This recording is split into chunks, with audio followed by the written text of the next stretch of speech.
اگرچہ میں اس موضوع پہ تقریریں کر چکا ہوں، لیکن آج پھر اس گفتگو کے حوالے سے بات چیزیں تازہ کرتا ہوں۔ اس وقت عالمی سطح پر یہودی جمع عیسائی بریکٹ میں کر لیجیے، اور امریکہ جمع یورپ یہ بریکٹ میں کر لیجیے،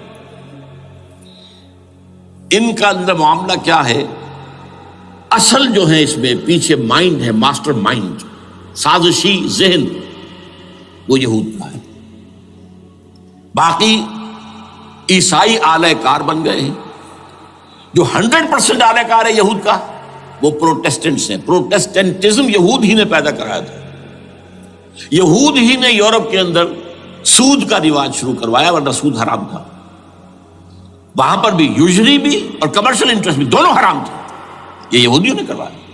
اور پھر پہلا بینک بنوایا ہے انگلستان کے اندر، بینک آف انگلینڈ، اور جو پوپ کے خلاف بغاوت کرائی تو پہلی بغاوت ہوئی انگلستان کے اندر، جو چرچ آف انگلینڈ علیحدہ ہو گیا پوپ سے، اور اسی کو یہودیوں نے قرار دیا یہ ہمارا ماڈرن اسرائیل ہے، یہ اسرائیل ہمیں دیا ہے گاڈ نے، یہ جو ہے برطانیہ۔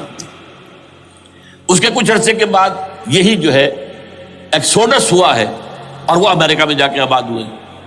لہذا امریکہ کو بھی جیوز نے کہا ہے دس از اندر اسرائیل، یہ ہے ہمارے اصل اسرائیل، ماڈرن اسرائیل یہ ہے۔ اس لیے کہ جو انہیں وہاں پر اقتدار حاصل ہوا ہے، جو قوت حاصل ہوئی ہے، جس قدر دولت انہوں نے وہاں جمع کی ہے، وہاں کے جس طریقے سے جکڑ لیا ہے حکومتوں کو، فرنگ کی رگے جہاں پنجے یہود میں ہے۔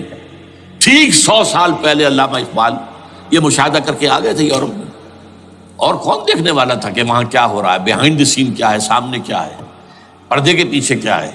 فرنگ کی رگے جہاں پنجے یہود میں، اس وقت فرنگ کا امام تھا برطانیہ، یہ وہ سلطنت تھی جس پر سورج کبھی غروب نہیں ہوتا تھا۔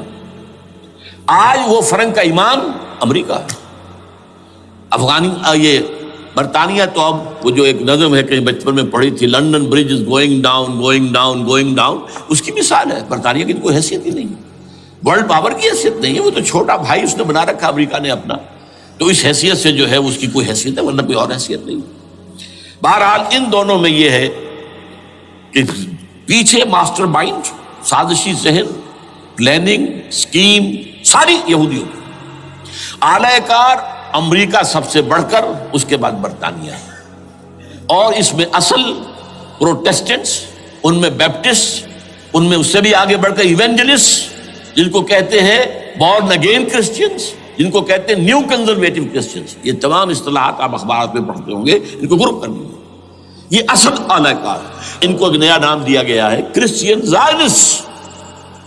ایک یہودی زائنسٹ ہیں، سارے یہودی زائنسٹ نہیں ہیں، بہت سے یہودی ہیں جو یہ زائنسٹ کے مخالف ہیں۔ چنانچہ میری ہوسٹن میں ملاقات ہوئی تھی ڈاکٹر وشو گرانڈ، بہت بڑا پروفیسر ایمیریٹس یہودی، لیکن یہ کہ اس نے کہا، بڑے اجتماع میں کہا، ہمارا اجلاس تھا وہاں پر، ہم نے یہ جو ہے بلایا تھا ایک یہودی، ایک عیسائی اور ایک مسلمان، تینوں جو ہے وہ تقریریں کریں۔ نے کہا تھا کہ وی آر ناٹ سپورٹنگ اسرائیل۔ اس نے وہ عیسائی جو آیا ہوا تھا پروفیسر، اس کی طرف they are supporting Israel, we are not supporting Israel. اسی طرح میری جو ہوئی تھی round table conference, round table, اس میں ایک یہودی پروفیسر تھے، وہ ہسٹری کے پروفیسر، میں نام بھول رہا ہوں ان کا، انہوں نے کہا آئی ایم اینٹی زائنزم، میں زائنزم کے خلاف ہوں۔ تو زائنزم جو ہے اصل میں ایک سیکولر یہودیوں کی تحریک ہے، اور اس کے سب سے بڑے سپورٹرز کرسچین زائنسٹ وہ امریکہ میں بیٹھے ہوئے۔ تو یہ ہے صورتحال۔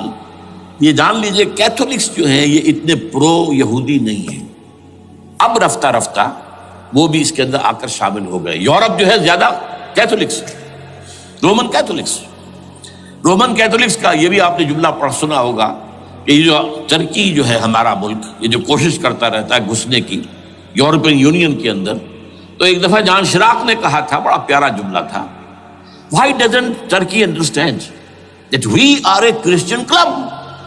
یہ ہماری جو یونین ہے یورپین، یہ تو کرسچین کلب ہے، وہ مسلمان ہے، وہ کس وجہ سے آنا چاہتا ہے اندر، کیوں خود داخل ہونا چاہتا ہے؟ why doesn't Turkey understand that we are a Christian club؟ لیکن یہ ہے رومن کیتھولکس، اور ان کا میں بعد میں آپ کو بتاؤں گا۔ یہی آپ کو معلوم ہے کہ یورپ نے عام طور پر اسرائیل کا اتنا ساتھ نہیں دیا جتنا جو امریکہ دیتا رہا ہے، اور کسی درجے میں ان کے دلوں میں سافٹ کارنر جو ہے عرب فلسطینیوں کے لیے بھی رہا ہے، یہ معاملہ ایران کے بارے میں بھی رہا ہے. جس قدر اسٹرانگ ایکشن امریکہ لینا چاہتا ہے یہ جو ہے اس کے ساتھ نہیں ہے. یہ تھوڑا سا فرق ہے، وہ میں اس کا ایک بنیاد بعد میں بتا دوں گا آپ کو.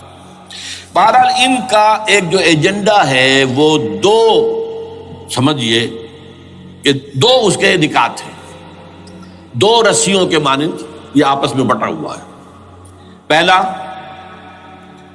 عالم اسلام کے مادی اور مالیاتی وسائل خصوصاً تیل پر قبضہ، یہ ان کا دنیاوی اعتبار سے، دولت کے اعتبار سے، وسائل کے اعتبار سے اس وقت کا ایجنڈا ہے. ویسے تو اس سے اوپر وہ چاہتے ہیں پوری دنیا پر، وہ تو بعد کی بات ہے، لیکن ابھی نہ وہ روس کو چھیڑ رہے ہیں نہ چین کو چھیڑ رہے ہیں. چین تو ان کا سب سے بڑا جو ہے بزنس پارٹنر ہے، سب سے بڑا، اور چین کو رفتہ رفتہ وہ اپنی لائن پر لا رہے ہیں. اب تو صرف یہ کہ وہ ایک پارٹی گورنمنٹ وہاں رہ گئی ہے جو کہ کمیونزم کے دور کی یادگار ہے، باقی ان کی جو اکانومی ہے وہ تو آ چکی ہے اسی رخ کے اوپر جو یورپ کی ہے، مغرب کی ہے. نمبر 2 ایجنڈا کیا ہے؟ دنیا میں کہیں بھی اسلام کے بحیثیت ایک نظام زندگی ظاہر ہونے کا کوئی موقع نہیں دینا. We have to nip the evil in the bud at any cost. یہ ان کے ایجنڈے کا دوسرا بڑا حصہ. یہ دو ہے انٹرٹوائنڈ، جیسے آپ لڑیوں کو بٹ دے کر رسی بناتے ہیں، ایسے یہ دو لڑیے ہیں. اسلام کا پولیٹیکل سوشو اکنامک سسٹم کہیں نہ آ جائے دنیا میں، ہو نہ جائے آشکارا شر پیغمبر کہیں. یہ ابلیس نے کنکلوڈ کیا ہے، وہ جو ابلیس کی مجلس شورا ہے، ہو نہ جائے آشکارا شر پیغمبر، کہیں ایسا نہ ہو کہ پیغمبر کی شریعت دنیا کے سامنے آ جائے، پیغمبر کا نظام آ جائے. الحذر، آئین پیغمبر سے 100 بار الحذر. حافظ ناموس زن، مرد آزما مرد آفری، یہ معاشرتی نظام ہو گیا. موت کا پیغام ہر نوع غلامی کے لیے، نہ کوئی فخفور و خاکہ، نہ گدائے رہنشی، یہ سیاسی نظام آ گیا. اور کرتا ہے دولت کو ہر آلودگی سے پاک و صاف. منعموں کو مال و دولت کا بناتا ہے امین. تم دولت کے امین و مالک نہیں ہو. اور اس سے بڑھ کر اور کیا فکر و عمل کا انقلاب، بادشاہوں کی نہیں اللہ کی ہے یہ زمین. ان الارض للہ. یہ نظام کہیں نہ آ جائے دنیا، یہ جس پہ کہ وہ خطرہ محسوس کر رہا تھا. اور اس کے بعد یہ کہتے ہیں یہ تو تھا عصر حاضر کے تقاضے، لیکن یہ کہ صورتحال کیا ہے؟ ہو نہ جائے آشکارا شرع پیغمبر کہیں ہے. یہی یہ معاملہ اس طرح رکھو کہ خود مومن ہے محروم یقین. یہ غنیمت ہے کہ خود مومن ہے محروم یقین. ہمیں اگر کوئی سہارا ملتا ہے تو اس سے کہ مومنوں کو بھی، نام نہاد مسلمانوں کو بھی اپنے اس نظام پر یقین نہیں. وہ نماز پر یقین رکھتے ہیں، روزے پر رکھتے ہیں، زکوٰۃ کو بھی دو بھی اللہ تعالیٰ جس کو توفیق دیتا ہے، حج کرتے ہیں، عمرے کرتے ہیں، یہ ہے سب. لیکن یہ کہ یہ غنیمت ہے، چشم عالم سے رہے یہ پوشیدہ یہ آئین تو خوب. وہ ابلیس کہتا ہے کہ یہ آئین چشم عالم سے پوشیدہ رہنا چاہیے. یہ غنیمت ہے کہ خود مومن ہے محروم یقین. ہمارے لیے جو ہے اگر کوئی سانس لینے کی جگہ ہے وہ یہ ہے، حوصلہ افزائی اگر ہے تو اس میں ہے کہ خود مومن محروم یقین ہے، اس کے سامنے وہ راستہ ہے ہی نہیں. اب لیجئے یہودیوں کے ایجنڈے کو میں تجزیہ کر رہا ہوں. سب سے پہلے World Bank, IMF، globalisation, TRIPS, ان تمام ہتھ کنڈوں کے ذریعے عالمی مالیاتی استعمار جو بظاہر امریکہ کا ہوگا حقیقتاً یہود کا ہوگا. یہودیوں کے نزدیک پوری نوع انسانی حیوانوں کے مانند ہے. They are not human beings. They are goyams. They are Gentiles. یہ انسانی شکل میں حیوان ہیں، اور جیسے حیوانوں کو ایکسپلائٹ کرنا، استعمال کرنا انسانوں کا حق ہے. گھوڑے کو آپ باندھتے رہے ہیں نا ٹانگے کے آگے، اور بیلوں سے آپ ہل جتواتے رہے ہیں، تو جیسے یہ حق ہے ایسے ہمارا حق ہے پوری دنیا کے جو ہے وسائل ان کو کھینچے. ہاں جیسے گھوڑے اور بیل کو بھی کچھ نہ کچھ دانا تو ڈالنا پڑتا ہے، چارہ تو دینا پڑتا ہے، تو ان کو بھی کچھ دو. یہ پوری نوع انسانی ورکرز بن کر رہ جائے، حیوان بن جائیں، بالکل شہوت کے غلام بنا دو انہیں، اخلاقی اقدار کا بیڑا غرق کر دو، خاندانی نظام کو تہوبالا کر دو. یہ باقاعدہ جو Protocols of the Elders of دی زائن تھے ان سب میں موجود ہے لکھا ہوا، جو 1897 میں انہوں نے پاس کیا اپنا پروگرام بیسل میں، سوئٹزرلینڈ کا ایک شہر ہے. Protocols of the Elders of دی زائن، ان کو حیوان بنا دو، بس حیوانوں سے کام لیتے رہو. ہاں ان کی کمائی کا کچھ حصہ ان کے لیے چھوڑ دو، وہ بھی زندہ رہیں، وہ بھی آخر کام کیسے کریں گے، اور اصل جو ہے ملائی کھینچ دو اپنے اس نظام کے ذریعے سے. World Bank, IMF، stock exchange, TRIPS, globalisation, اس کے ذریعے سے عالمی مالیاتی استعمار. نمبر 2، ایک ہے ان کا ایجنڈا، یہ تو عالمی ہے. دوسرا ایجنڈا کیا ہے؟ وہ لوکل ہے. وہ کیا ہے؟ گریٹر اسرائیل کا قیام، جس میں مصر کا سارا زرخیز علاقہ شامل ہوگا، جو ڈیلٹا کا علاقہ کہلاتا ہے اس کا، جہاں کے اس وقت کے بادشاہ نے، حضرت یوسف علیہ السلام کے زمانے کے بادشاہ نے، وہ فرعونہ کے خاندان میں سے نہیں تھا، وہ عرب تھا. عربوں ہی سے کسی وقت کوئی قوم آئی تھی جو کہ مصر پر قابض ہو گئی تھی. اس نے حضرت یوسف کے خاندان کو لا کے وہاں آباد کیا. بہترین جشن کا علاقہ کہلاتا ہے، بہترین. وہ کہتے ہیں ہمارا ہے، ہم رہے وہاں پر کئی سو برس تک رہے. عراق ہمارا ہے، وہاں ہمیں قید میں رکھا گیا، نبوکدنضر دے گیا تھا. عرب کا شمالی حصہ جو ہمارا ہے، وہاں خیبر میں یہودی قلعے تھے، اور وہاں مدینے کے اندر جو ہے 3 قبیلے یہودی تھے جنہیں محمد نے صلی اللہ علیہ وسلم وہاں سے نکال باہر کیا تھا. یہ جارڈن، یہ ترکی کا بھی کچھ حصہ ہمارا ہے، باقی پورا لبنان اور پورا فلسطین، یہ سب اس کے اوپر بنے گا ایک greater Israel. This is there local agenda. اور اس کے لیے ضروری ہے ایک بہت بڑی جنگ، ایسے آسانی سے نہیں ہو جائے گا.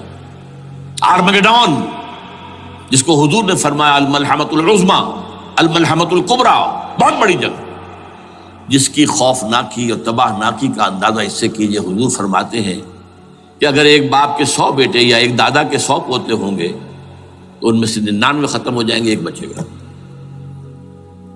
اور ایک جگہ فرماتے ہیں اتنی اموات ہوں گی، اتنی لاشیں ہوں گی کہ ایک نفاست پسند پرندہ جو ہے، جو گندگی پہ نہیں اترنا چاہتا. ایک تو ہے یہ کوے، چیلیں، گدھ، وہ تو گندگی ہی کی تلاش میں ہے مردار کھانے کے لیے، وہ تو لاشوں کو نوچ رہے ہوں گے. وہ پرندہ جو ہے نفاست پسند پرندہ، وہ نہیں اتر سکے گا، اڑتا اڑتا چلا جائے گا، لیکن لاشوں کا سلسلہ ختم نہیں ہوگا، یہاں تک کہ تھک ہار کر لاشوں پر گر جائے گا. یہ دور نہیں ہے، اس لیے کہ اس پر متفق ہیں یہودی بھی اور عیسائی. پروٹسٹنٹس، عیسائی اس کے اوپر پوری طرح متفق ہیں. آرمگیڈون، جسے آپ 3rd ورلڈ وار کہہ لیں، الملحمۃ العظمی کہہ لیں، الملحمۃ الکبریٰ کہہ لیں حضور کے الفاظ میں، یہ آئے گی. اس کے نتیجے میں گریٹر اسرائیل بنے گا. نمبر 3، پھر بنے گا 3rd ٹیمپل، جو ٹائٹس نے گرا دیا تھا 70 میں، سن 70 عیسوی، جسے گرے ہوئے کتنا عرصہ ہو گیا؟ 2008. اندازہ کر لیجئے 1800 کتنے برس ہو چکے. وہ دوبارہ بنائیں گے 3rd ٹیمپل، اور اس کے لیے مسجد اقصی کو گرائیں گے، اور ڈوم آف دی راک، قبۃ الصخرہ، وہاں لا کر پھر اس میں کنگ ڈیونز تھرون لا کے رکھا جائے گا. یہ بھی میرے علم میں پہلی مرتبہ اسی ٹرمپٹ کے اشارے سے آیا. وہ کیا ہے؟ حضرت داؤد کا. آج سے کتنے 1000 سال پہلے کی بات ہے، اندازہ کیجیے. 1000 قبل مسیح، اور یہ اب 2000 ہو گیا عیسوی، 3000 برس تو ہو گئے. وہ کیا تھا؟ ایک پتھر تھا جس پر بٹھا کر حضرت داؤد کی تاج پوشی کی گئی تھی. پھر اسی پر حضرت سلیمان کی تاج پوشی ہوئی، پھر اسی پر ان کے بادشاہ آتے رہے، تاج پوشی ہوتی گئی. ٹائٹس نے جب گرایا ہے سن 70 عیسوی میں، یروشلم کو برباد کیا، 1,33,000 یہودی ایک دن میں قتل کیے، ایک دن میں، باقی نکال دیا، بھاگ جاؤ یہاں سے. اس کو کہتے ہیں diaspora, that started in 70 AD.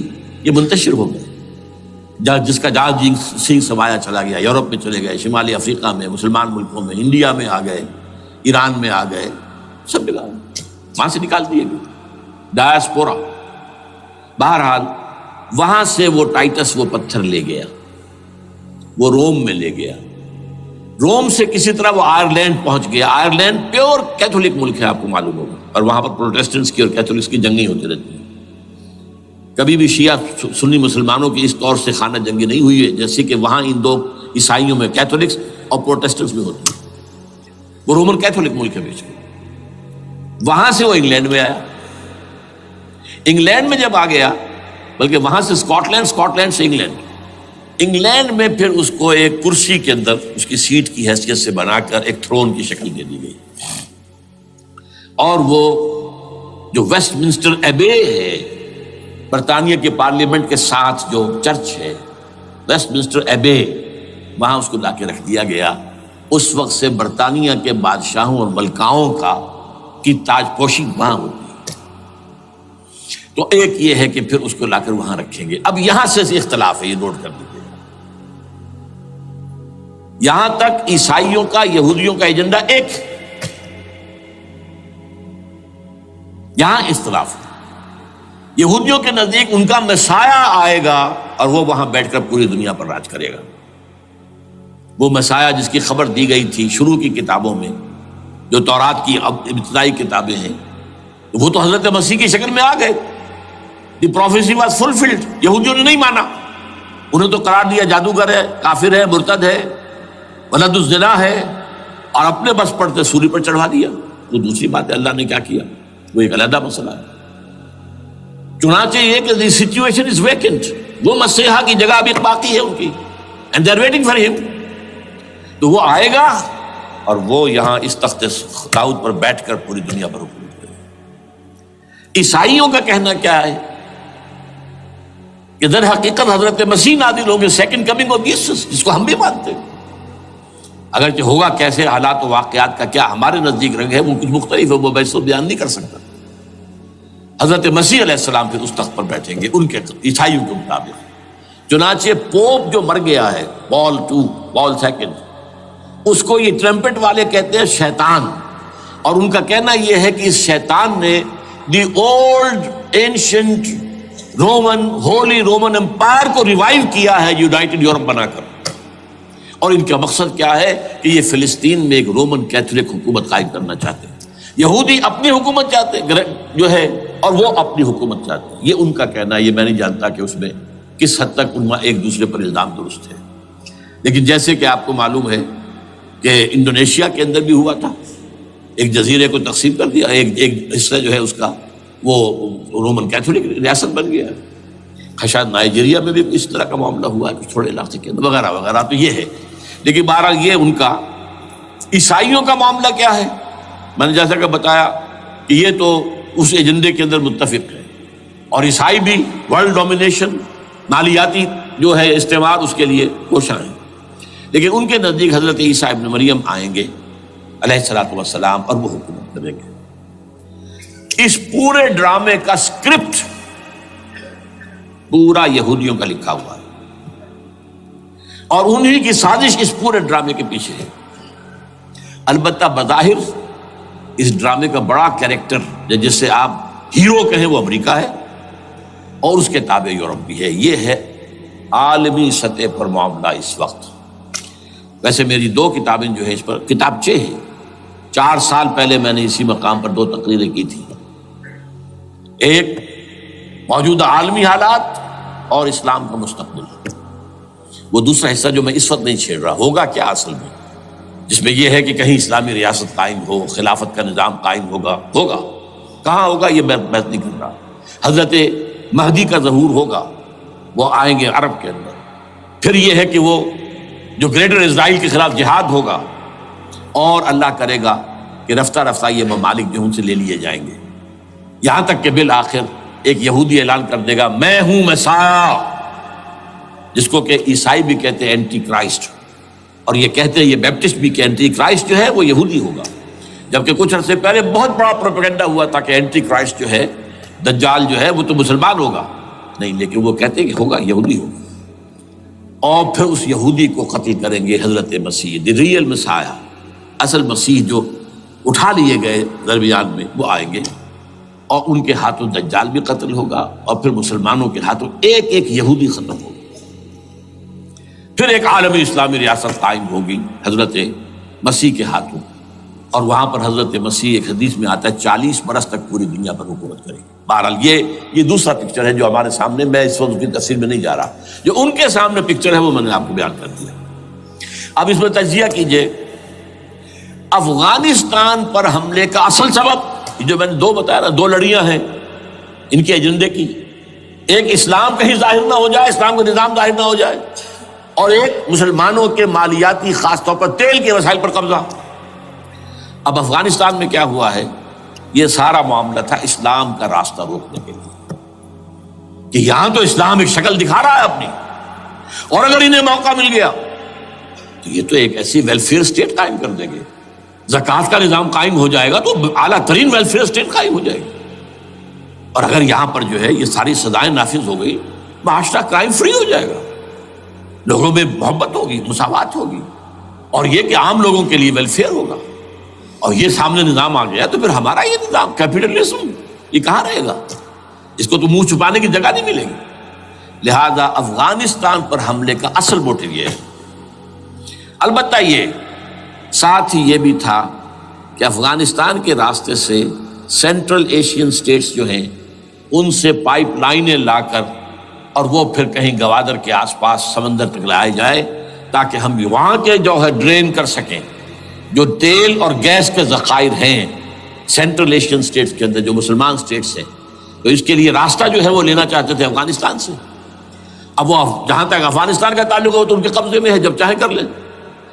اب پاکستان کا معاملہ جو تھا وہ جیسا کہ میں نے کہا کہ اس کا راستہ وہ رک گیا، جبکہ انہیں واپس جانا پڑ گیا.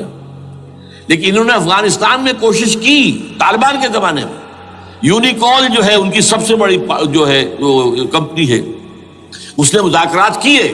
وہ دیکھ کر حیران رہ گئے کہ یہ ان پڑھ، یہ ملے ملاٹے جو ہیں یہ تو بڑے ٹف بارگینر ہیں. اس طریقے سے پاؤں جما کر طالبان نے جو ان کے ساتھ مذاکرات کیے ہیں اور ان سے اپنی شرطیں پیش کی ہیں کہ وہ گھبرا کر بھاگ گئے. یہ صورتحال بھی تھی افغانستان پر قبضہ کرنے میں. لیکن یہ ہے کہ اصل کیا تھا کہ وہ اسلام کی کوئی شکل دنیا کے سامنے نہ آنے پائے، جو ان کا میجر ہے. اسی لیے پورا عالم کفر جمع ہے، امریکہ، یورپ، روس، چین، سب جمع ہے. بھارت تو ہے ہی ہے، یہ سب جمع ہے. آپ نے یاد ہو گیا جب لال مسجد کا حادثہ ہوا ہے اور ہمارا یہ بدبخت اور بدمعاش انسان، اس نے صرف خود جان بوجھ کر اسے بڑھایا، ایک پھنسی کو پھوڑا بنایا، اس میں پھر شگاف دیا اور شاباش لی ہے. امریکہ سے شاباش آ گئی، نیٹو سے شاباش آ گئی، رشیا سے شاباش آ گئی، چائنا سے شاباش آ گئی. وہ چونکہ محسوس کر رہا تھا کہ اندرون ملک تو میری اب کشتی ڈگمگا رہی ہے، ڈاواڈول ہے. I have to have more support from outside. اور for that I have to do it. کہ دیکھو میرے عین قلب میں پاکستان کے یہ پھوڑا نکل آیا تھا، یہ بنیاد پرستی کا اور یہ شدت پسندی کا اور یہ تنگ نظری کا اور یہ فلاں کا، یہ دہشت گردی کا، اور میں نے دیکھو کیسے اس میں چیرا دیا ہے، کتنے لوگوں کو ختم کر دیا ہے. اچھا، اس میں یہ بھی ذہن میں رکھیے کہ افغانستان کے بارے میں یہودیوں کے علم میں ہے کہ حضور کی حدیثیں کیا ہے. حضور کی حدیث ہے یخرج من خراسان رایات سود، خراسان کے علاقے سے کالے جھنڈے لے کر فوجیں چلیں گی، لا یردھا شیء، کوئی طاقت ان کو رخ نہیں موڑ سکے گی، حتی تنصب ایلیا، یہاں تک کہ وہ آ کے بیت المقدس میں جھنڈے گاڑ دیے جائیں.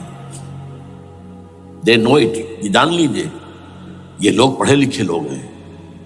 میں آپ کو ایک واقعہ سناتا ہوں.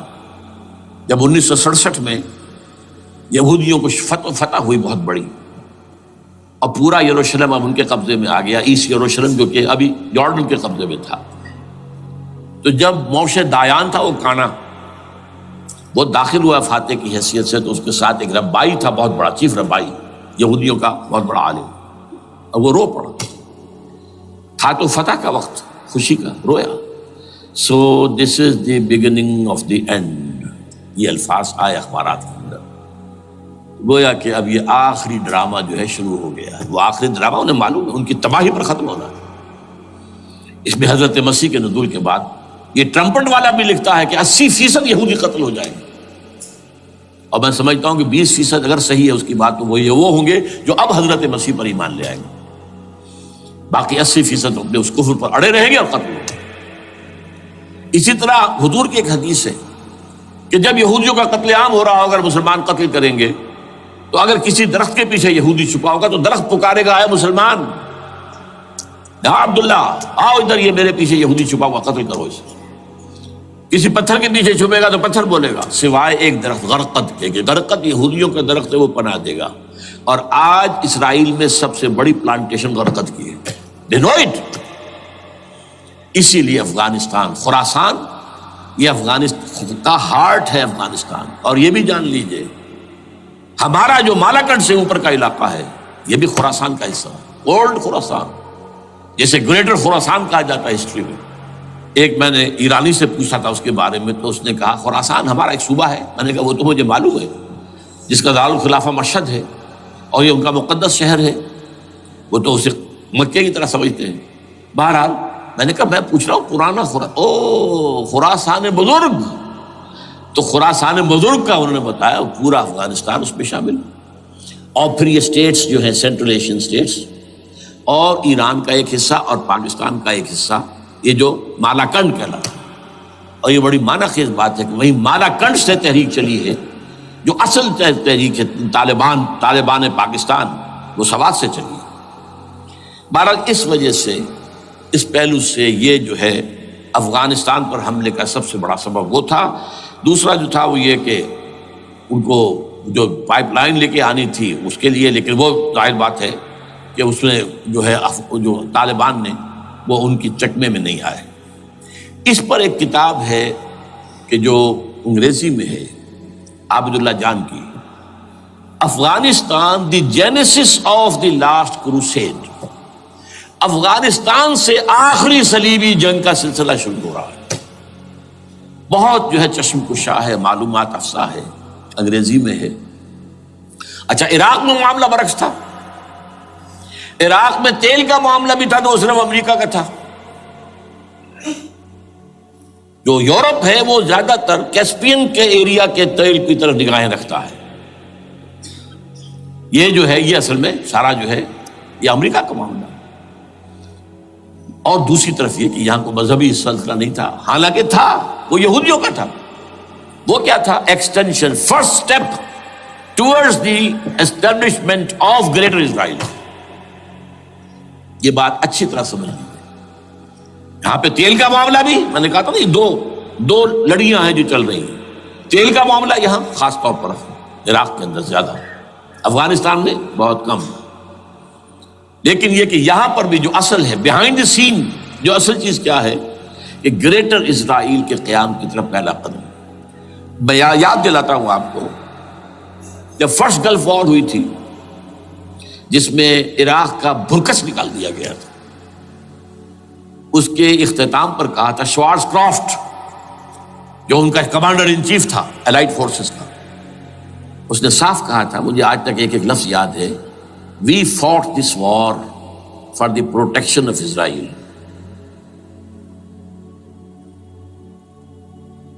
اور اب جو ابھی ہوا معاملہ، جب صدام گرا ہے، اس کا مجسمہ بھی گرا ہے، تو اس کے بعد وہ شخص، وہ بدبخت، وہ خبیث جو ابھی پڑا ہوا کومے میں، شیرون نے کہا تھا ان قریب عراق پر ہماری حکومت ہوگی.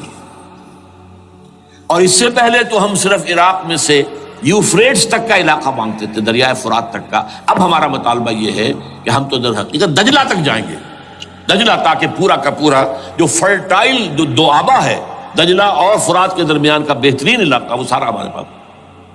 اس سے آپ اندازہ کر لیجیے کہ یہ دونوں چیزیں جو ہیں دونوں جگہ موجود ہیں. وہاں مذہبی زیادہ ہے افغانستان کا، لہذا یہاں بہت بڑی جو ہے کولیشن بن گئی. عراق میں تو وہ کولیشن نہیں بن سکی. یورپ بھی ساتھ نہیں آیا. America had to go it alone, اسے کرنا پڑا ہے. زیادہ سے زیادہ کوئی ٹوکن، آسٹریلیا کا کوئی ٹوکن معاملہ جو ہے وہ برطانیہ کا کچھ شاید ٹوکن ٹائپ جو ہے وہی یہ کامن ویلتھ پرانی جو ہے چلی آ رہی ہے، اس میں شاید کینیڈا کا، باقی تو کوئی. یہ جو آل ورلڈ کولیشن بنی تھی وہ افغانستان کے خلاف کیوں ہے؟ یہاں سے اسلام کی ریسرجنس کا اندیشہ ہے. یخرج من خراسان رایات سود لا يردها شیء حتی تنصب بایلیا. حضور کے زمانے میں ایلیا جو ہے وہ کن کے قبضے میں تھا؟ عیسائیوں کے. اس کے بعد ہمارے قبضے میں آیا، لیکن پھر کروسیڈرز نے ہم سے لے لیا تھا اور 88 برس وہ عیسائیوں کے پاس رہا، 1099 عیسوی سے لے کر 1187 تک. اب پھر یہود کا قبضہ ہے. پہلے عیسائیوں کا تھا، اب یہود کا. اب ان سے لینا واپس. پہلی مرتبہ بھی عرب نہیں لے سکے تھے، کھونے والے عرب تھے، واپس لینے والا کرد تھا، صلاح الدین ایوبی رحمۃ اللہ علیہ. اب بھی کھونے والے عرب ہیں. مصر اور شام اور اردن تینوں کا مقابلہ کیا اس نے، اسرائیل نے، اور قبضہ کیا پورے ویسٹ بینک پر، گولان ہائٹس پر، سینائی پیننسولا پر، اور یہ کھو دیا ہم نے اپنے ہاتھ سے.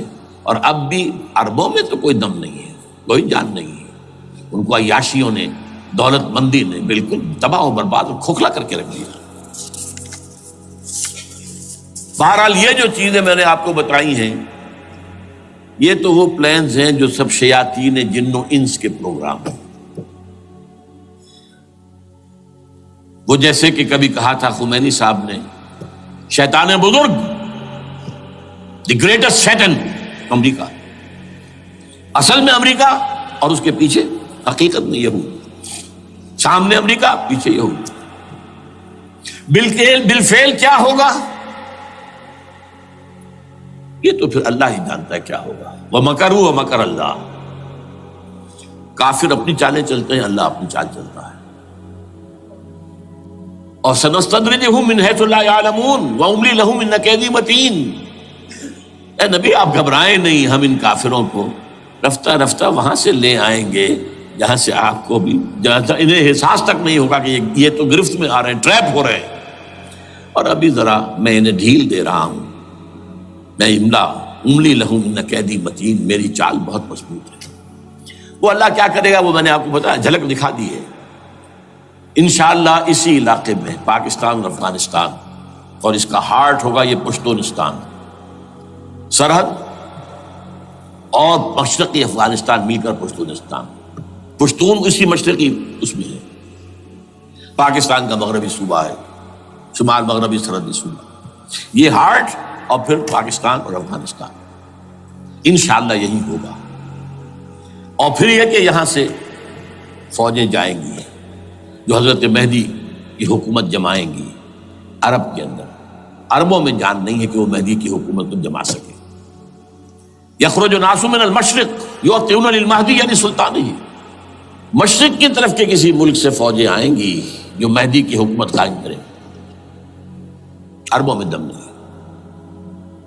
بہرحال ہوگا کیا وہ میں نے کہا کہ یہ تو اللہ کے ہاتھ میں ہے. اب یہ کہ کرنا کیا چاہیے، یہ ہے میری تقریر کا آخری حصہ. دیکھیے ذوالفقار مرزا نے جو کچھ کہا اور سید قائم علی شاہ نے، میں خوشائند سمجھتا ہوں کہ طالبانائزیشن اور ہے، اسلامائزیشن اور ہے. ٹھیک ہے، تیری آواز مکے اور مدینے. طالبانائزیشن کے اندر کچھ بغیر تعلیم یافتہ، کچھ جذباتی، اس طرح کے لوگ بھی ہیں جن میں انتہا پسندی بھی ہے، جیسے کہ میں پہلے بیان کر چکا. افغانستان میں ہوا ہے، افغانستان کے اندر بھی رفتہ رفتہ وہ اپنی چیزوں سے نکل رہے تھے، نکل جاتے ہیں، لیکن موقع نہیں دیا گیا. Nip the evil in the bud ختم کر دیا گیا. اسی طرح ہمارے سرحدی صوبے میں جیسا کہ میں بتایا 3 قوتیں برسرکار ہیں. ہو نوز اٹ، کون کیا ہے. لیکن بہرحال یہ کہ پہلی بات یہ، اسلام اور پاکستان لازم و ملزوم ہیں. یہاں اسلام آئے گا تو یہ ملک رہے گا، نہیں آئے گا تو ختم ہو جائے گا. اس میں کوئی شک نہیں. میری 2 کتابیں پڑھ لیجیے اگر اللہ توفیق دے، ہمت دے. اسلام اور پاکستان، یہ سن 67-68 کی تحریریں میری ہیں. جینیسس آف پاکستان کیا تھا، how Pakistan came into existence.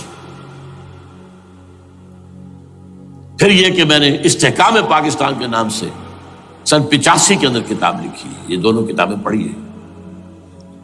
Pakistan کا کوئی جواز نہیں اگر یہاں اسلام نہ آئے، اور واقعتاً ہم جواز کھو چکے ہیں. یہ تو اللہ تعالیٰ ہمیں مہلت دے رہا ہے. لیکن اب یہ سمجھ لیجئے یہ اللہ تعالیٰ کی طرف سے ایک خاص مہلت ہے، اور شاید آخری مہلت ہے جو ہمیں مل رہی ہے. یہاں اسلامائزیشن نہ ہوا تو یہ ملک نہیں رہے گا. میں یہاں آپ کو ایک شعر سنا دوں. ہے تو ایک ایسی شخصیت کا جو کچھ کنٹروورشل بھی ہو گئی، بعد میں بدنام بھی ہو گئی. ایک زمانے میں جماعت اسلامی کے بڑے مخلص کارکن تھے وہ، مولانا کوثر نیازی. انہوں نے ایک بڑا تلخ شعر کہا تھا، اسلام کو اگر تیری فضا راس نہ آئے، اے میرے وطن تجھ کو کوئی آگ لگائے. ہمیں اسلام چاہیے، اور اسلام نہیں آئے گا تو یہ ملک نہیں رہے گا. کوئی زرداری، کوئی نواز شریف اس ملک کی بقا کی ضمانت نہیں دے سکتا. اس کی بقا ہے اگر تو اسلامائزیشن نہیں. 61 سال کی ہماری بے وفائی اللہ کے ساتھ کیے ہوئے وعدے کی، اس کا ایک عذاب ادنا ہم جھیل چکے ہیں. 71 یاد کی سن 71 پاکستان 2 لخت، 93,000 مسلمان پاکستانی بھارت کی قید میں بھیڑوں بکریوں کی طرح ہانک کر لے جائے گئے، ٹرکوں میں بھر بھر کر، جیسے کہ ڈیرہ غازی خان سے بھیڑیں بکریاں آتی ہیں لاہور میں ذبح ہونے کے لیے. کنسنٹریشن کیمپس میں ہمارے ٹائیگر نامی جرنیل نے پیش کیا اپنا ریوالور. کتنے لوگ مارے گئے، کتنا فساد ہوا. مسلمان کے ہاتھوں مسلمانوں کا خون کتنا ہوا. یہ اللہ کا ایک خاص عذاب ہوتا ہے.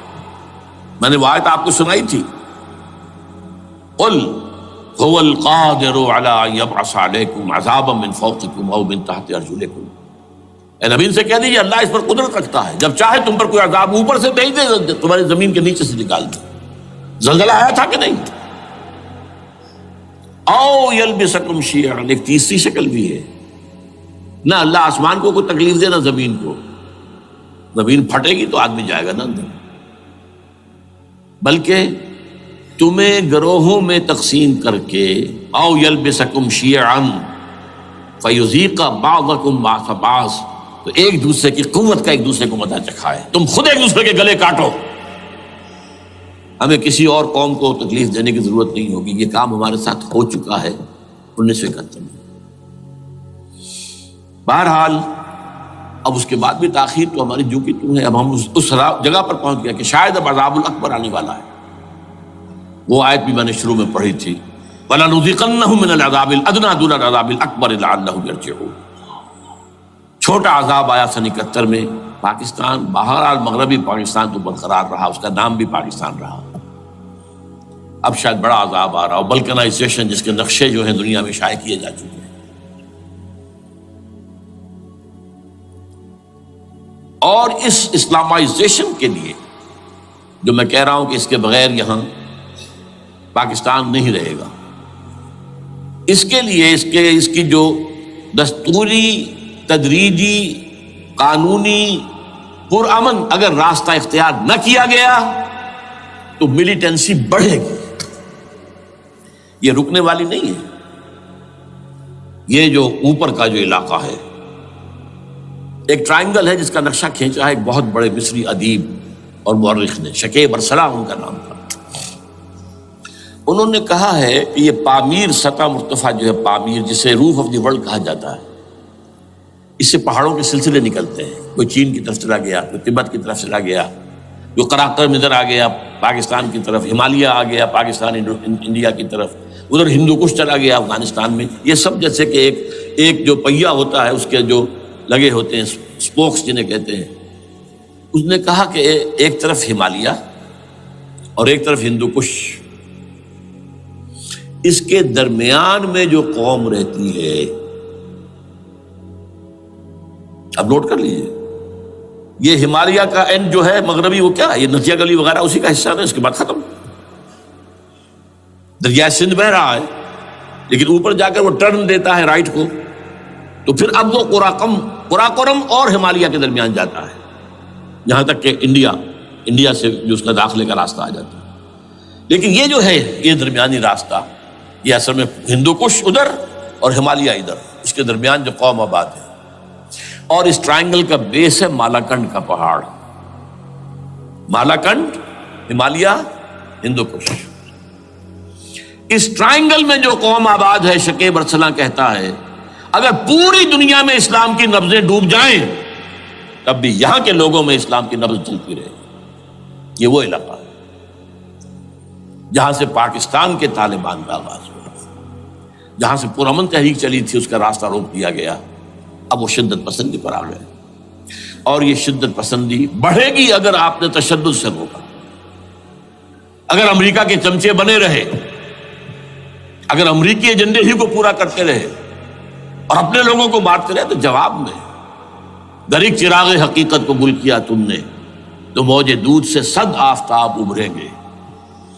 یہ اب جو آ رہے ہیں، کہاں سے آ رہے ہیں آپ کے یہ خودکش حملہ آور؟ یہ وہی ان لوگوں کے رشتہ دار ہیں نا جو امریکی بمبارڈمنٹ میں مارے گئے ہیں۔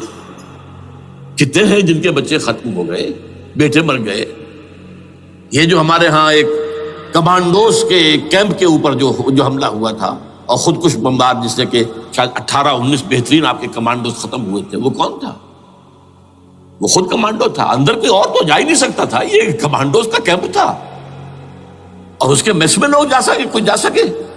وہ خود کمانڈو تھا۔ اس کی بیٹی لال مسجد کے اندر جلی تھی۔ اب آپ اندازہ کیجئے کہ اس کے دل میں جو کھول رہا تھا اس کا جذبہ، اس نے اس کو ٹھنڈا کیا خود جان دے کر۔ تو جان لیجیے، ادھر باجوڑ میں حملہ ہوا تھا، ادھر جو ہے ہماری ملٹری پریڈ کے اوپر حملہ ہو گیا۔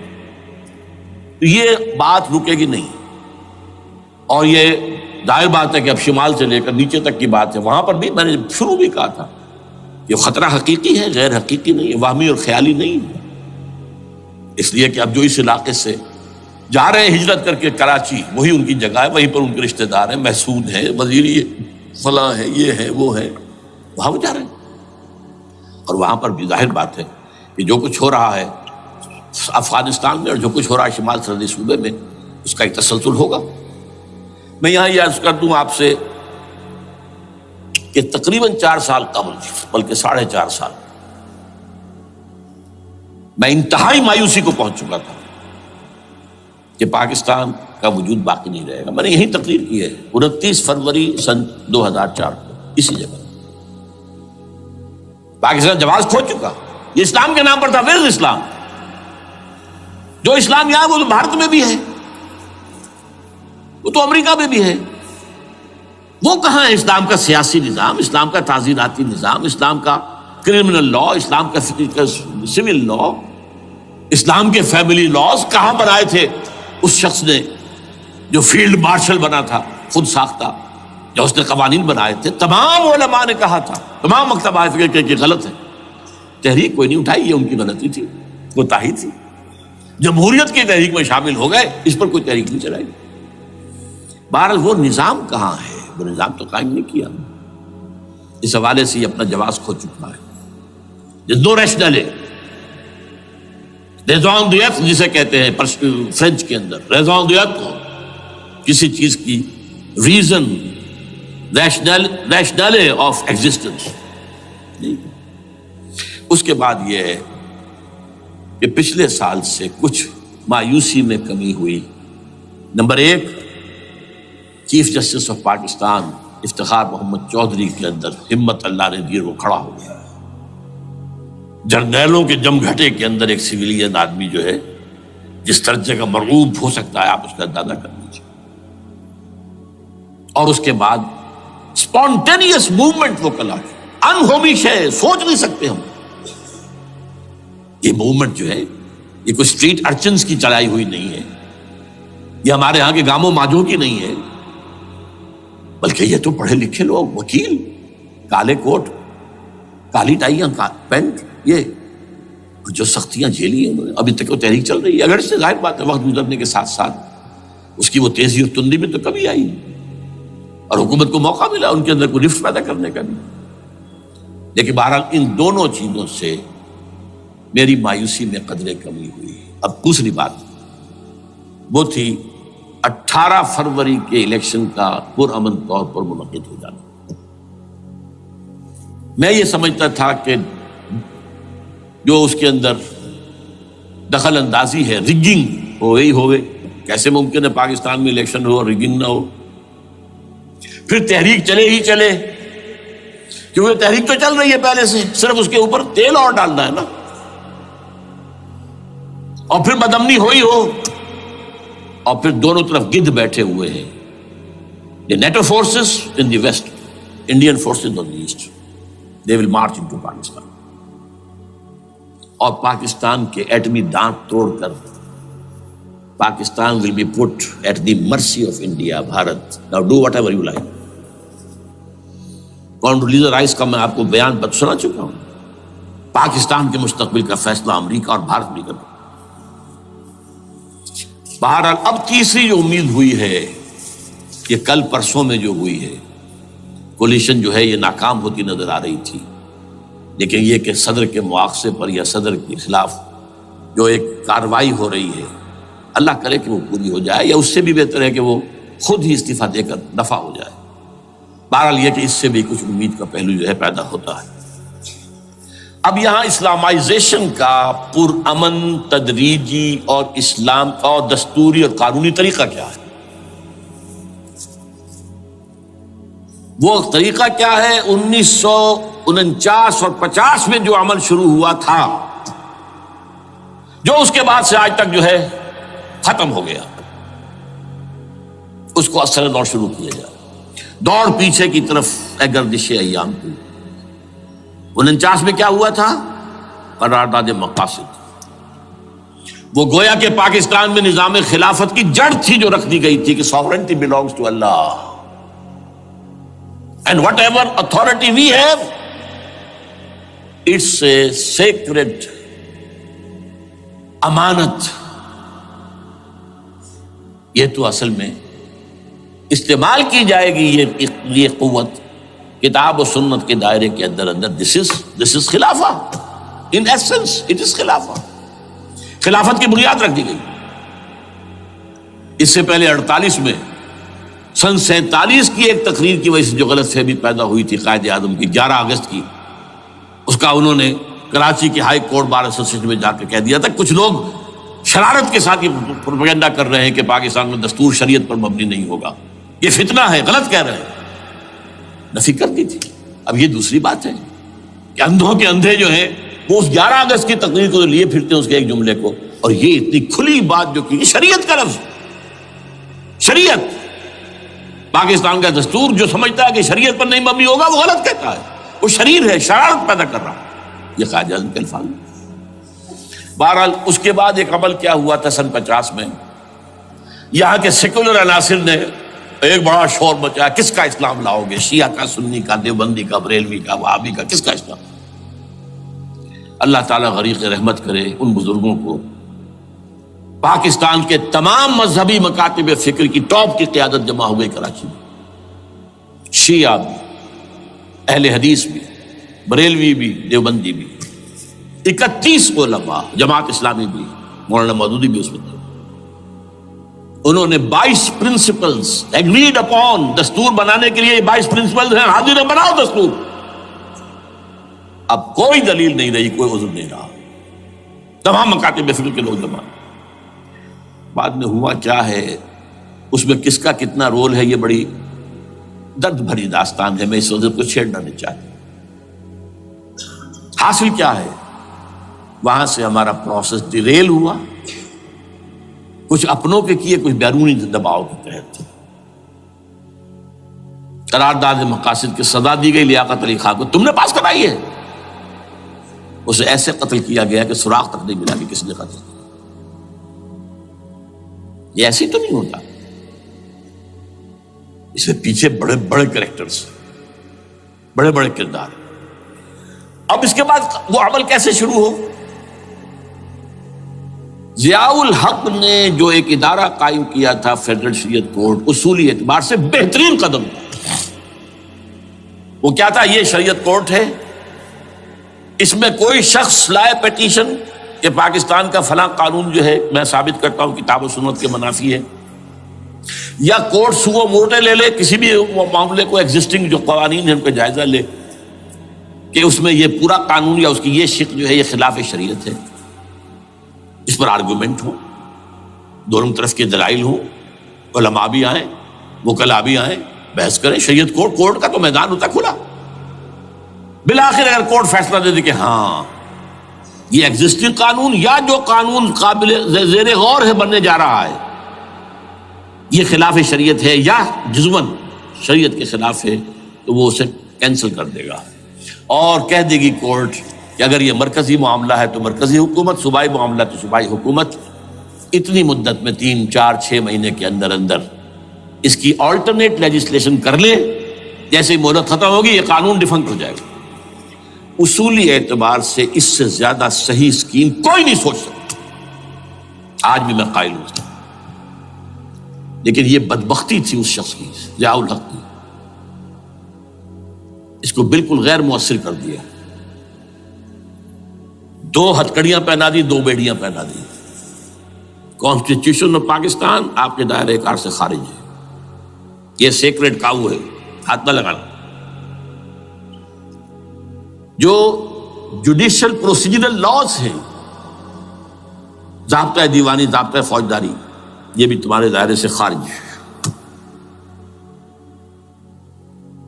مالی معاملات 10 سال تک خارج، اور فیملی لاز مستقل خارج۔ انا للہ و انا الیہ راجعون۔ اب کرنے کا کام کیا ہے؟ نمبر 1، فیڈرل شریعت کورٹ کے دائرے پر جو تحدیدات ہیں، لیمیٹیشن ختم کی جائیں یکسر۔ نمبر 2، اس کا سٹیٹس کم سے کم ہائی کورٹ کے درجے کا ہونا چاہیے۔ نمبر 3، اس میں جید علماء کو لا کر بٹھایا جائے، ان کی میجورٹی ہونی چاہیے، وکلاء بھی ہوں، جدید تعلیم کے جدید قانون کے جاننے والے، لیکن علماء بھی ہوں۔ اگر آپ جید علماء کو لے آئیں گے تو پھر وہ جو عام مولوی ہے بیچارہ، وہ جو پوری طرح نیم خواندہ ہے یا نیم تعلیم یافتہ ہے، یا ہمارا عام آدمی ہے جو طالبان کے انداز کے اندر وہ شدت پسندی پر آ گیا ہے، اسے یہ اندازہ نہیں ہے کہ دین میں اہمیت کس شے کی اول ہے، پھر دوسری کون سی، ثانوی شے کون سی ہے۔ اب اس کے بجائے علماء، جدید علماء، تمام جو ہے مسالک کے علماء اس میں شامل کیے جائیں۔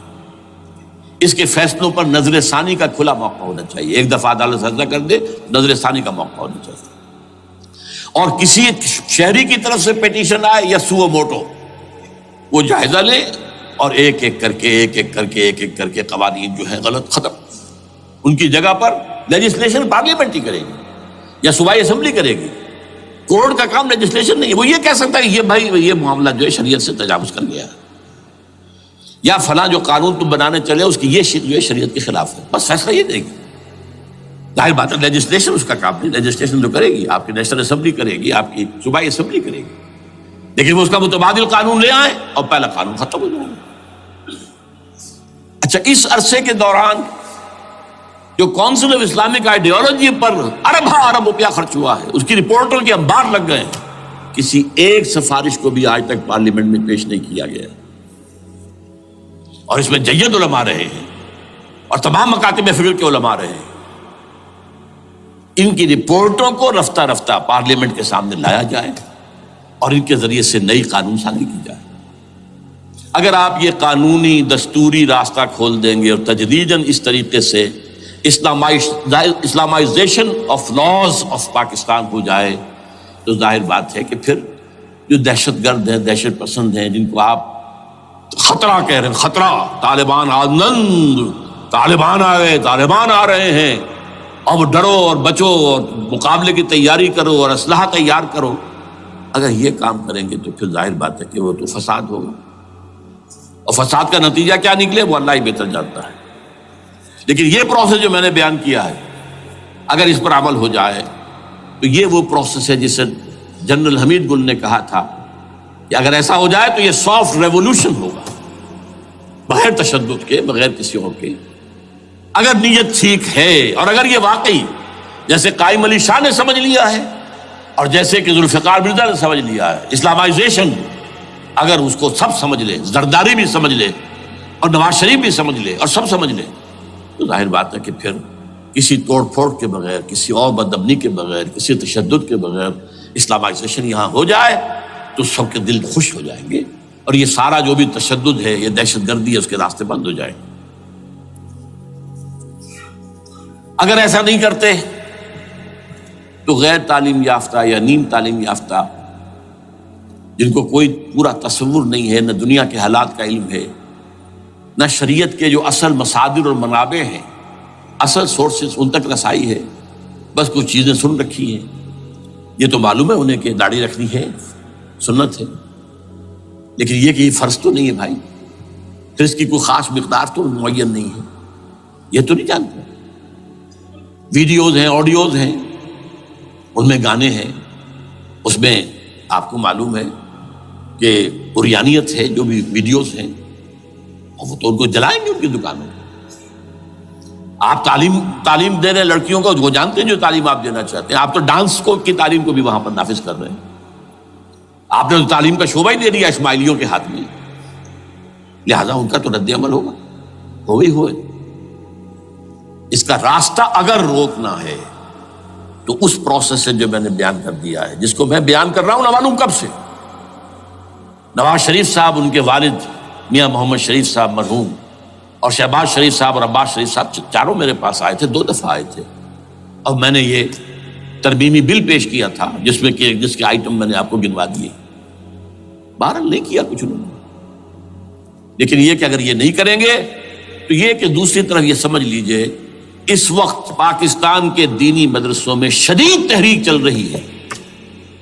لال مسجد یہ ایک سمبل بن چکا ہے، یہ ایک علامت ہے، اور یہ ملیٹنسی کی طرف بہت بڑی تعداد میں، خاص طور پر جو طالب علم ہیں عربی مدارس کے، طالبان کی سورس یہی تو ہے نا، یہی تھے جن سے کہ افغانستان میں طالبان ابھرے تھے اور یہیں سے پاکستان کو ابھر رہے ہیں۔ ان کے اندر شدید لہر ہے، اور کوئی بہت بڑا فساد ہو گیا اگر خدا نہ خواستہ تو that will be the end of Pakistan. اس سے بچنا ہے تو وہ راستہ اختیار کریں جو میں نے بیان کر دیا ہے، جو میں سال ہر سال سے بیان کر رہا ہوں۔ دستور کا ترمیمی بل بنا کر دیا ہے، اسے عام بھی کیا ہے۔ البتہ اس عرصے میں ظاہر بات ہے کہ ہم کیا کریں گے، ہمارا کوئی پروگرام کسی ملیٹنسی کی طرف جانے کا نہیں ہے، ہم اسے مفید نہیں سمجھتے بلکہ مضر سمجھتے، یہ کاؤنٹر پروڈکٹیو ہے۔ ہمارے سامنے پروگرام کیا ہے؟ سے نکاتی پروگرام، بڑے پیمانے پر دعوت ایمان بذریعہ قرآن، نمبر 1۔ میری تمام سرگزشت کھوئے ہوئوں کو جستجو، میری سرگزشت جو ہے 50 سال سے اسی میں ہے، قرآن کا پڑھنا، پڑھانا، سیکھنا، سکھانا، عام کرنا، اور الحمدللہ ایک بڑی ٹیم تیار کر دی ہے میں نے اللہ کے فضل سے، جو یہ کام کر رہی ہے۔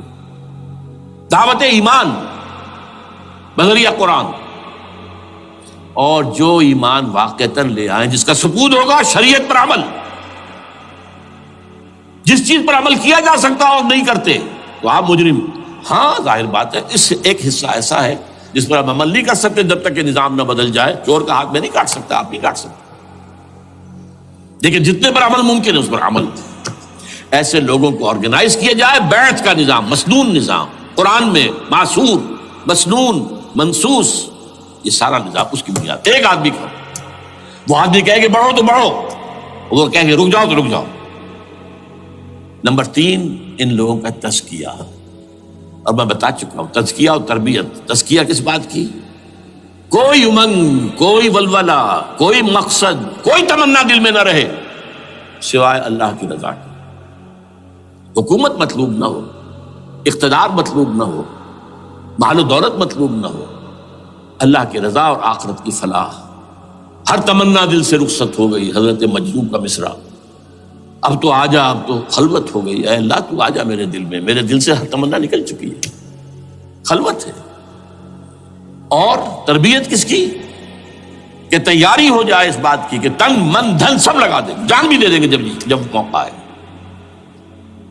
چوتھا کیا؟ کہ جب تک یہ تعداد کافی نہ ہو، یہ نہیں ہے کہ 150 آدمی لے کر کسی ایک جگہ پر کسی لال مسجد کو ہم مرکز بنا کر بیٹھ جائیں، نعرہ لگا دیں، ملک گیر جماعت، اور وہ بھی معتدل تعداد پہ، وہ جب تک نہیں ہوتی تو ہم یہی تین کام کریں گے، دعوت ایمان بذریعہ قرآن، تنظیم بذریعہ بیعت، مسنون بیعت، تزکیہ اور تربیت کرتے رہیں گے۔ بانشہ درویشی در ساز دمادم زن، یہی کام کرتے رہو، نو ملیٹنسی، نو الیکشنز۔ لیکن جب تعداد کافی ہو گئی تو ایک منظم اور پرامن مطالباتی اور احتجاجی تحریک، توڑ پھوڑ نہیں، گھراؤ جلاؤ نہیں، جیسے گاندھی نے شروع کی تھی، نمک بناؤ تحریک، سول ڈس اوبیڈینس، لیکن کسی نے کوئی توڑ پھوڑ نہیں کی تھی۔ اپنے سر ان کے پھوٹے ہیں، بڑے سے بڑے لیڈروں کے، مولانا ابوالکلام آزاد اور پنڈت جواہر لال نہرو کے سر پھٹے ہیں، ہزارہ لوگ جیلوں میں گئے ہیں، انہوں نے کسی کو کچھ نہیں کہا۔ اسی کا نقشہ ایرانیوں نے دکھایا، 20,000 سے لے کر 30,000 تک جانیں دے دی، ہتھیار نہیں اٹھائے، اس لیے کہ ہتھیار بھی استعمال کرو گے تو اوپر جو حکومتیں ہیں ان کے پاس تو بے تحاشا فوج ہے، ان کے پاس ٹینک ہے، ان کے پاس ہوائی جہاز ہیں، ہیلی کاپٹرز ہیں، گن سے بھرے ہیلی کاپٹرز ہیں، کیا نہیں ہے۔ پرامن منظم مطالباتی اور احتجاجی تحریک۔ اللہ کرے کہ ہمیں اس کے لیے جو مہلت درکار ہے وہ مل جائے۔ ہمیں معلوم نہیں کہ کہیں وہ مہلت ختم ہی نہ ہو رہی ہو، لیکن اگر ہم آخری سانس تک اس کام میں لگے رہیں گے تو انشاءاللہ اللہ تعالیٰ کے ہاں ہم معذور قرار پائیں گے۔ اللہ تعالیٰ جو ہے ہمیں درگزر ہم سے فرمائے گا کہ جو کچھ میں کر سکتا تھا اللہ میں کرتا رہا، آخری دم تک کرتا رہا۔ اگر یہ ہے تو اپنی تو کامیابی ہے، باقی کیا ہوتا ہے ملک کا میں کچھ نہیں کہہ سکتا، اللہ بہتر جانے۔ اقول قولی ھذا واستغفر اللہ لی ولکم ولسائر المسلمین والمسلمات